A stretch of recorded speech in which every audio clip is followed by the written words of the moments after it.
Assalamualaikum warahmatullahi wabarakatuh. Waalaikumsalam warahmatullahi wabarakatuh. Selamat datang dalam acara podcast Ramadan SD Al Baitul Amin 2 Full Day School Jember. Oke, bagaimana kabarnya pemirsa di rumah? Semoga puasa hari ini lancar ya. Pada pertemuan kali ini kita akan membahas tentang hal yang sangat menarik nih, yaitu tentang akhlakul karimah. Nah, sekarang kan bulan Ramadan ya Pak ya. Pasti akhlakul karimah ini, akhlak, menjadi bagian penting dari ibadah kita yang perlu ditingkatkan. Bukan begitu Bapak? Betul. Ya. Kita akan membahas tentang akhlakul karimah secara mendetail lagi. Kita akan sharing ilmu tentang akhlakul karimah bersama narasumber kita pada siang hari ini, yaitu Bapak Arfan. Assalamualaikum Bapak. Waalaikumsalam. Bagaimana Pak kabarnya hari ini? Alhamdulillah baik. Lancar ya Pak ya puasanya? Alhamdulillah. Oke. Nah, bersama Bapak Arfan kita akan membahas tentang akhlakul karimah. Apa sih sebenarnya Pak? Akhlakul karimah itu apa sih Pak sebenarnya? Ya. Sebelumnya, Assalamualaikum warahmatullahi wabarakatuh. Waalaikumsalam warahmatullahi wabarakatuh. Terima kasih kesempatannya karena diberikan kesempatan untuk berbicara tentang akhlak yang memang menjadi hal penting yang perlu kita tingkatkan, terutama kita berada di bulan puasa. Sebelum itu, marilah kita panjatkan puji syukur kehadirat Allah Subhanahu wa taala. Shalawat serta salam tetap tercurah ke haribaan Nabi Muhammad SAW, dan semoga puasa kita diberikan kemudahan dan kelancaran sampai akhir bulan Ramadan. Amin, amin, amin. Nah, berbicara tentang akhlak itu sendiri, banyak beberapa referensi memang, namun saya simpulkan bahwa yang disebut dengan akhlak dalam bahasa Arab itu kan ada khulukun. Ya, akhlak itu artinya bisa disebut dengan perangai, atau tingkah laku, atau perilaku. Jadi akhlak ini perilaku yang mana perilaku manusia itu sendiri, baik perilaku yang memang perilaku baik, ada perilaku yang tidak baik atau perilaku buruk. Namun pada hal ini, apa sih sebenarnya akhlakul karimah itu? Kita menjelaskan, saya pelan-pelan saja agar nantinya juga yang mendengarkan atau yang menonton video ini dapat ilmu, dan mungkin ini bisa menjadi pelajaran kita semua, baik dari saya pribadi selaku guru di sini di SD Al Baitul Amin, dan juga semua baik dari lingkungan sekolah, baik siswa-siswi. Jadi akhlakul karimah itu adalah akhlak yang di situ diambil dari nilai-nilai Al-Quran, dari hadis, baik dari ijma dan juga qiyas. Jadi banyak sekali, sehingga akhlak ini kalau kita misalnya akhlak paling dasar, akhlak secara kita sama manusia. Bagaimana cara kita bersikap kepada manusia itu sendiri, atau juga paling dasar akhlak kita kepada sesama. Bagaimana cara kita menyapa? Dalam Islam kita sudah dijelaskan, misalnya kalau menyapa baik bisa menggunakan salam, bisa atau dengan senyum. Itu juga salah satu bagaimana kita berinteraksi. Senyum. Jadi ya, Pak, ya? tidak langsung misalnya bertemu sama saudara atau bertemu dengan teman cemberut ya. Tapi usahakan dengan sebelum salam kita senyum dulu seperti itu. Ya, senyum. Oke, Pak. Menurut Bapak, akhlak yang seperti apa sih Pak yang harus kita kedepankan gitu? Yang contoh kecil lah Pak. Bagaimana sih Pak cara kita itu berperilaku? Misalkan kan tadi contohnya kalau ketemu kita harus senyum gitu ya Pak. Contoh apa ya Pak ya? Akhlak yang perlu kita kedepankan gitu loh Pak sebagai pegangan gitu dalam kehidupan sehari-hari itu contohnya mungkin seperti apa Pak? Bisa dijelaskan? Ya. Akhlak yang memang terutama yang dasar yang perlu kita tanamkan sejak dini, terutama kita akan mengajar di SD Al Baitul Amin, dan itu adalah sekolah dasar dan sekolah berbasis keislaman. Ya, betul.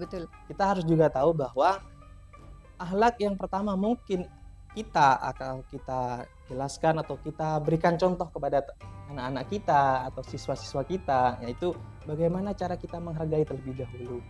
Bagaimana cara kita menghargai? Cara menghargai itu misalnya kalau kita bertemu orang yang lebih tua, itu kita hormat atau menghormati, bukan hormat seperti pacaran bendera. Iya Pak. Atau bertemu dengan orang yang lebih muda atau di bawah, misalnya ada adik kelas, misalnya kakak-kakaknya bertemu, kita harus sikapnya saling menyayangi.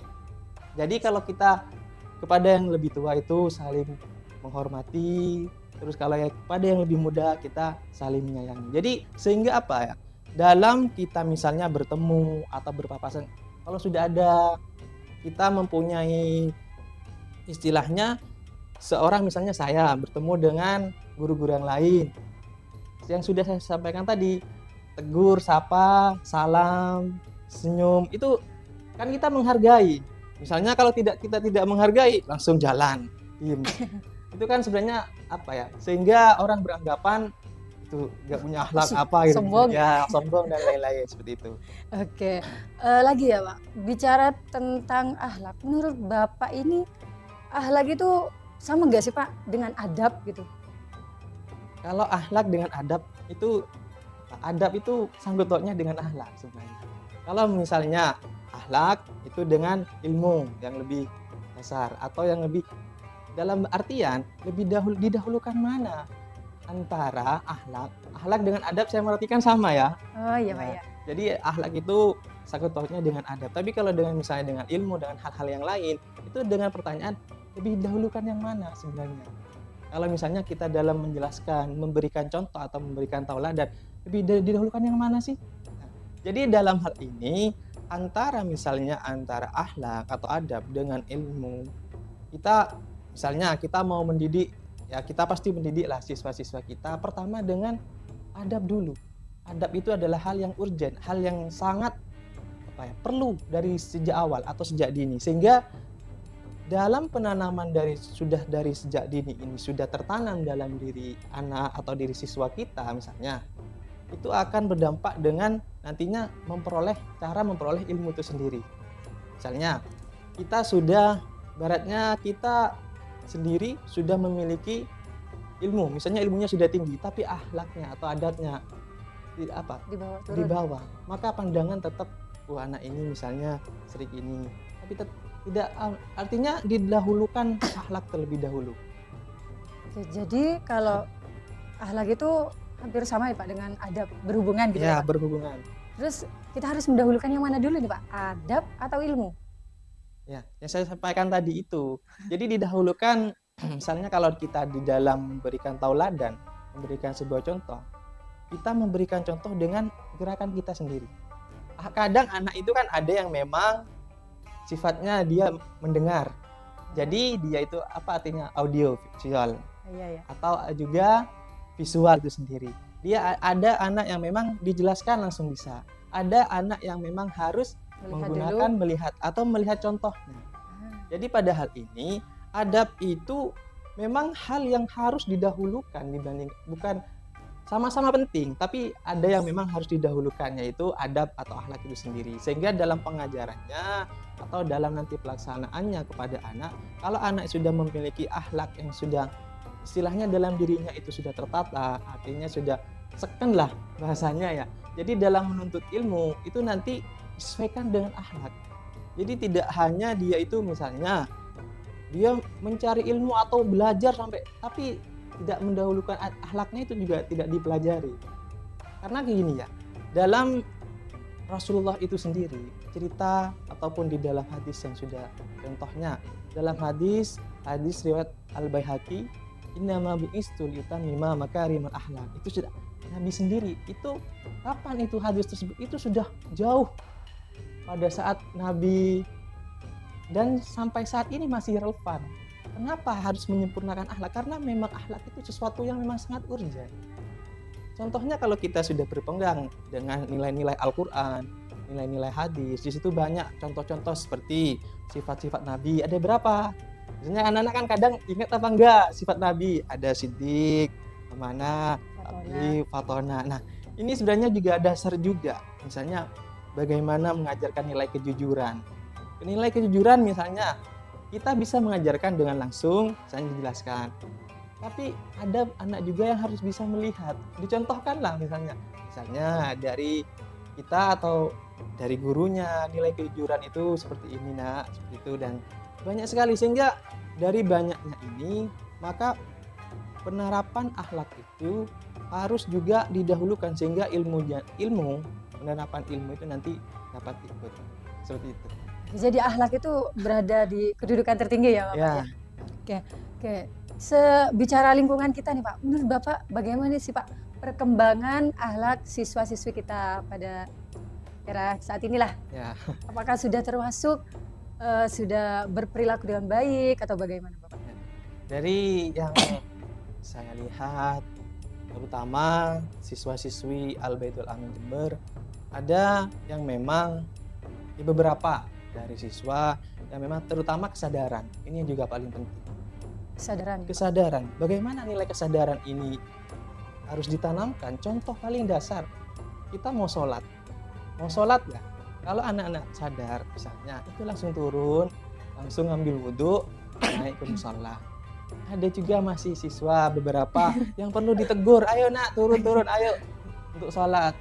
Itu pun nanti di depan jalan sampai ke musola. Ada yang main di tempat wudhu. Nah, jadi mungkin nanti ya lebih terutama kalau misal selesai pelajaran, semua siswa itu juga harus turun semua. Dan juga nanti ada yang misalnya di tempat wudhu kan sudah ada yang menjaga ya, misalnya menjaga guru atau karyawan menjaga untuk anak segera wudhu dan setelah itu langsung ke musola untuk sholat. Dan juga kadang ini ada siswa atau anak itu misalnya ada Pak Muhib lah di situ, misalnya anak-anak diem ya, tapi kalau misalnya ada guru yang lain tapi masih rame. Nah, jadi kesadaran itu perlu memang ditanamkan juga sehingga akhlak anak-anak ini lebih nanti menjadi akhlak yang terpuji atau akhlakul karimah itu sendiri. Oke, jadi intinya itu ada pada kesadaran ya, Pak? Kesadaran anak itu sendiri ya. Perlu kesadaran ini perlu ditumbuhkan. Kesadaran perlu ditumbuhkan banyak. Ya, jadi anak-anak ini sudah tahu. Kan sudah, terutama kalau kelas atas sudah tahu ini sudah baik. Misalnya ini baik, ini buruk. Itu sudah tahu. Tapi perlu ya kita sadarkan lagi dengan ya kita berikan nasihat, kita berikan tauladan seperti itu. Jadi tidak bosan-bosanlah kita untuk mengajarkan kebaikan seperti itu. Oke, menurut Bapak nih ya Pak, dari pembiasaan yang sudah dilakukan di sini, apakah guru-guru menurut Bapak ya, apakah guru di sini tuh sudah cukup mencontohkan upaya dalam pembenahan akhlak siswa? Kalau ditanya cukup enggaknya atau cukup tidaknya, kalau kita dalam mengajarkan kebaikan, apakah ada kata cukup sebenarnya? Tidak sih Pak. Ya, jadi intinya seperti itu. Kita mengajarkan atau memberikan pelajaran yang baik itu berkesinambungan terus-menerus. Jadi artinya kita mengajarkan sekarang, mungkin ada nyentuhlah kepada anak-anak sedikit. Kita ajarkan kembali besoknya. Kita ajarkan lagi seterusnya sehingga anak ini itu kalau kita ajarkan misalnya dalam bentuk penjelasan. Nah, mungkin kadang juga nih kadang ada guru ini sudah anak-anak menyuruh ayo sholat, tapi mesti gurunya masih di situ. Nah, itu juga harus pelajaran tauladan, pelajaran contoh. Jadi artinya kalau sudah misalnya masuk waktunya zuhur, jadi bareng-bareng bersama murid, bersama siswa turun. Jadi ayo kita ke tempat wudhu bersama. Nah, jadi sehingga seakan-akan tidak menganggap bahwa hanya saya disuruh saja tapi gurunya itu belum sholat. Itu intinya berjalan bersamalah ya, gitu ya Pak. Seperti itu.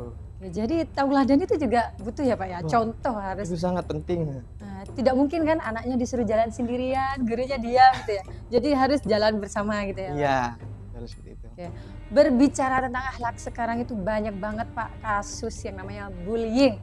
Ya, sudah nggak asing lagi tuh bullying. Nah, sekarang marak terjadi bullying Pak. Menurut Bapak, apakah akhlak yang sepatutnya ditanamkan secara kuat gitu Pak, yang mendalam untuk menanggulangi bullying Pak? Sering terjadi kan, apalagi di kalangan sekarang kita itu kan di SD. Ya. Bagaimana Bapak? Ya. Kalau berbicara bullying, baik itu kita lihat di media, baik di media sosial, Instagram, TikTok, YouTube, dan lain-lain. Kasus-kasus bullying, misalnya ada sampai siswa yang sampai ada yang bertengkar, ada yang sampai seperti ini ya. Sebenarnya kita juga prihatin dengan adanya adab sekarang ini, nilai-nilai nilai-nilai kesopanan perlu yang sekarang ditingkatkan, apalagi kita misalnya berada di kota ya. Berada di kota pastinya misalnya berbeda dengan yang ada di desa. Sikap jadi lebih kita lebih mengajarkannya itu harus dilebihkan. Jadi karena misalnya orang-orang di kota yang dekat dengan kota ini kan yang siswa datang ke sekolah terus misal langsung pulang kan jarang misalnya ikut seperti kajian keilmuan atau apa, kan jarang ya. Jadi seperti itu. Jadi bullying ini saya melihat misalnya bullying itu ibaratkan atau saya bagi menjadi 3, ada yang sampai mengolok-olok juga, ada yang merendahkan, ya, ada juga yang sampai menggunjing. Ya, jadi sebenarnya kalau kita melihat kasus bullying ini, sebenarnya mengapa ini sampai terjadi bullying? Artinya dari si pembuli dengan yang dibully ini tidak ada nilai cintaan atau nilai kasih sayang di situ. Sehingga mereka menganggap sampai yang misalnya terjadi di pondok pesantren itu yang tahu sampai meninggal. Ya. Jadi sehingga menganggap bahwa yang dibully ini lebih rendah gitu ya. Merendahkan yang saya sebut tadi. Jadi sehingga misalnya saya lebih aku, merasa senior gitu ya, Pak. Jadi aku lebih tinggi lah. Jadi dia merendahkan misalnya dengan cara seperti ini, karena kasus bullying ini sampai ya memang di dalam dunia pendidikan ini memang harus lebih ditekankan lagi. Contohnya kalau di sini ada beberapa poster tuh. Jadi poster ini sebenarnya untuk dibaca anak-anak ya, misalnya bullying ini jadi tidak boleh seperti ini. Dan juga selain poster yang sudah ditempel beberapa, minimal kan misalnya setiap sholat duha kan pasti guru menjelaskan kembali, tidak boleh seperti ini.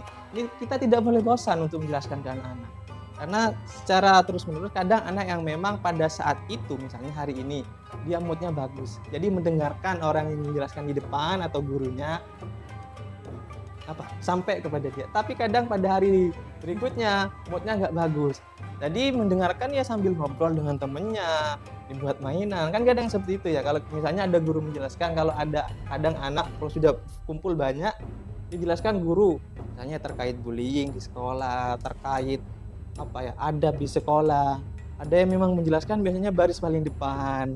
Ya, itu sebenarnya juga adab ya. Kenapa kadang anak-anak perlu kita juga kan sekarang juga ditingkatkan bagaimana anak yang di depan, yang duduk di depan biasanya kan paling bersemangat ya. Iya, betul. Paling bersemangat mendengarkan. Di belakang biasanya kalau nggak kita menjelaskan dengan cara yang ekspresif, dengan cara yang menarik, kadang yang di belakang kan ngobrol sendiri. Jadi sehingga itu tidak sampai yang disampaikan kepada siswa atau anak-anak itu sendiri. Sehingga memang bullying ini perlunya nilai kasih sayang atau nilai cinta kepada sesama. Sehingga lingkungan kita sendiri tidak sampai terjadi bullying. Artinya tidak ada rasa kasih sayang ya, Pak? Ya, sehingga mereka melakukan itu tanpa sadar atau baik itu dalam keadaan sadar sampai ada minggu sampai dan juga mereka sebenarnya, apalagi sekarang misalnya kita ada di media sosial. Di media sosial itu banyak, kalau kita misalnya scroll TikTok atau scroll Instagram tanpa sadar itu sebenarnya ada beberapa memang kalau video itu kan otomatis ya kita tidak bisa, kadang ada memang ada video yang bagus terutama, kadang ada video juga yang tidak bagus. Ya seperti itu ya. Itu sebenarnya harus menanggulangi, terutama kenapa sekolah, orang tua itu juga harus berkesinambungan. Artinya komunikasi yang komunikasi yang lanjut. Jadi dari misalnya di sekolah kalau di sekolah kan ada wali kelas, dari wali kelas nyambung pada orang tua. Jadi yang memang sudah diajarkan di sekolah ini sehingga juga dapat diterapkan di rumah. Jadi nggak seakan-akan hanya diajarkan di sekolah, di rumah tidak diajarkan kembali, sehingga tidak ada seakan hanya ini untuk misalnya adab ini atau perilaku ini hanya berlaku di sekolah seperti itu. Di rumah sudah hilang gitu ya, Pak? Ya harus ada sinkron juga, ada komunikasi yang baik, sehingga anak kan kadang misalnya mengartikan bullying misal seperti ini. Ada 2 anak dan satu anak ini misalnya nggak sengaja kesenggol, dan anak itu cerita misalnya ke ibunya. Nah itu dari satu informasi, misalnya nggak tanya dulu ke wali kelasnya atau yang ada guru-guru di situ, sehingga langsung orang tua ke sini. Ini anak saya kenapa? Nah makanya kan kadang itu kenapa pentingnya informasi juga atau komunikasi antara wali murid, wali kelas dan juga sekolah itu sendiri terhadap kasus bullying ini ya terutama ya. Jadi harus saling bekerja sama ya Pak? Ya betul. Ngomong-ngomong tadi kan Bapak bilang itu, gila, nggak ada rasa kasih sayang ya Pak. Tapi yang saya lihat itu kadang mereka itu akrab, tapi mereka itu sampai bisa mengolok-olok gitu. Tadi kan mengolok-olok itu termasuk kasus bullying kan? Ya. Tapi mereka itu akrab setiap hari istirahat bersama, tapi mereka itu masih mengolok-olok gitu Pak, apalagi mengejek-ngejek nama orang tua dan lain-lain. Nah, Bagaimana Pak? ya seperti itu ya. Ini sudah sering terjadi, mengolok-olok nama orang tua, menggunakan kata yang tidak baik atau kata-kata kotor dan sebagainya. Ini sebenarnya juga tantangan kita sebagai ya pendidik, sebagai guru, juga tetap antara guru, orang tua itu juga harus saling komunikasi. Artinya kenapa? Di rumah kadang ada anak yang memang sering kadang saya tanya, misalnya dalam 1 minggu berapa kali pegang HP, berapa jam, terus waktunya kapan, itu juga penting ya. Kadang kalau sudah main game, tahu sendiri misalnya ada kata-kata seperti ini. Iya Pak, iya. Karena ada orang, kalau siswa misalnya atau siapapun mengolok-ngolok itu artinya dia itu apa ya, sebenarnya kalau anak tersebut misalnya ada 2 anak, ada yang baperan kadang. Nah, jadi ya kalau ada yang memang baperan, kadang anak memang apa ya, mereka menganggap itu hal yang biasa. Kalau kita tidak tegur, itu menganggap kalau dibiarkan itu menjadi hal biasa. Menurut anak itu biasa, misalnya mengolok ini. Kalau misalnya tidak ada guru di situ atau guru di situ tidak menegur ya, itu dianggap biasa sehingga dilakukan secara terus-menerus. Jadi perlu misalnya kalau misalnya ada anak di situ salah satu mengolok-ngolok atau menggunakan kata-kata yang tidak baik, suruhlah istighfar misalnya, istighfar berapa Minimal istighfar lah ya Pak. minimal istighfar, sehingga apa? Sebenarnya antara si anak ini, kita memang tahu anak kalau di sekolah pasti paling minta biasanya setelah pelajaran keburu main. Ya. Betul. Ya. Mau cepat selesai dikasih tugas Pak. Nah itu jam kos. Ya. Kos. Jadi sehingga apa? Minimal dalam renggang waktu misalnya 10 menit masih ada jam 10 menit. Ya 10 menit jam kosong lah, diisi dengan misalnya video inspiratif atau video motivasi, misalnya kisah-kisah Nabi, kisah-kisah siapa yang memang di situ menjadi motivasi sehingga anak-anak itu berpikirnya itu bukan apa ya, berpikir ke depannya. Jadi setelah saya misalnya sudah lulus dari sini, kira-kira saya ini misalnya hobinya atau cita-citanya ingin menjadi seperti apa. Kan kadang juga kita harus menanyakan langkahnya seperti apa. Misalnya seperti ini, ada yang memang anak yang sudah kita tahu, misalnya beberapa yang sudah nilai di IPA-nya bagus ya, ada juga nilai matematikanya bagus. Kadang juga ya kalau memang apa, siswa yang lain yang memang apa, nilai IQ-nya rendah, kadang ya misal kalau ada misalnya satu ujian, mereka kadang sering tanya, padahal sudah kan kita tahu sendiri kalau mencontek itu kan tidak baik. Ya, itu juga adab yang perlu kita tanamkan. Kadang kalau harus misalnya di setiap kelas tuliskan mencontek adalah perbuatan yang tidak terpuji, itu perlu namanya. Atau buat yang bentuk besar sehingga anak-anak pada saat ujian itu melihat itu. Ya Pak, seperti teguran tidak langsung lah. Iya, gitu. seperti itu. Dan juga yang nyambung pada tadi, nilai kasih sayang itu sebenarnya kan muncul apabila kita saling bersama. Namun nilai kita saling bersama pun kalau kita misalnya tadi mengolok-olok, kalau sudah mereka menganggap biasa dan guru itu tidak menegur, maka ini akan nanti fatal kepada nanti kan berlanjutan ya Pak ya? Iya, berlanjutan.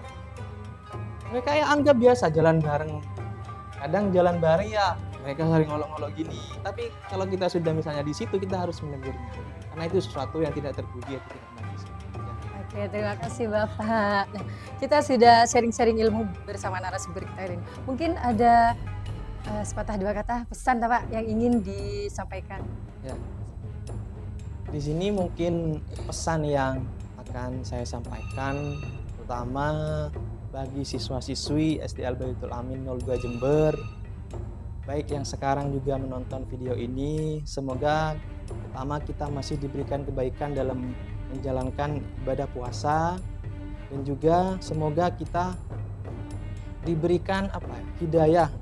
Misalnya ada yang kita masih puasanya tidak full atau bolong-bolong ya, semoga kita kan masih di lingkungan Ramadan, berikan hidayah, melaksanakan kebaikan. Dan untuk siswa-siswaku tetap belajar di rumah, karena belajar itu tidak ada batas waktu. Juga kita perlu tekankan nilai-nilai kasih sayang kepada sesama, nilai-nilai cinta, dan nilai-nilai saling menghormati, sehingga apabila kita bertemu, apabila kita berpapasan baik antara siswa dengan siswa, antara siswa dengan guru, jadi sepatutnya adab atau tingkah laku itu seperti apa yang perlu kita lakukan. Misal dengan guru kita mengucapkan salam, atau dengan mencium tangan bisa, atau juga dengan bertemu dengan teman-teman siswanya saling tegur sapa. Dan juga yang paling penting ini perlu diterapkan di kelas menurut saran saya yang sebenarnya. Sebelum mereka pulang sekolah, mereka di kelas itu dijajarkan misal bentuk lingkaran. Mereka saling minta maaf terlebih dahulu sebelum pulang. Berjabat tangan ya Pak? Berjabat tangan, sehingga mereka pulang itu sudah dalam keadaan plong. Tidak ada perlu unek-unek yang nantinya mesti gerung-gerung disampaikan ke orang tua. Gerundel gitu ya? Ya, seperti itu. Jadi sebelum pulang, usahakan anak-anak itu sudah plong, sudah selesai belajar, sehingga nanti malamnya dan ketemu besoknya lagi seperti itu. Sehingga nilai-nilai akhlak ini perlu memang diterapkan di lingkungan, baik di lingkungan sekolah, di lingkungan masyarakat, atau di lingkungan keluarga atau lingkungan. Terima kasih. Terima kasih ya Pak. Ingat ya, lebih diutamakan dulu adab baru ilmu. Begitu kan Pak? Ya. Oke. Terima kasih ya Pak waktunya, terima kasih Ya, ilmunya, sudah mau berbagi ilmu bersama kita. Oke, sampai jumpa lagi di podcast selanjutnya. Saya Hikmatul Laili dan Saya Arfan Effendi. pamit undur diri. Terima kasih. Wassalamualaikum warahmatullahi wabarakatuh. Waalaikumsalam warahmatullahi wabarakatuh.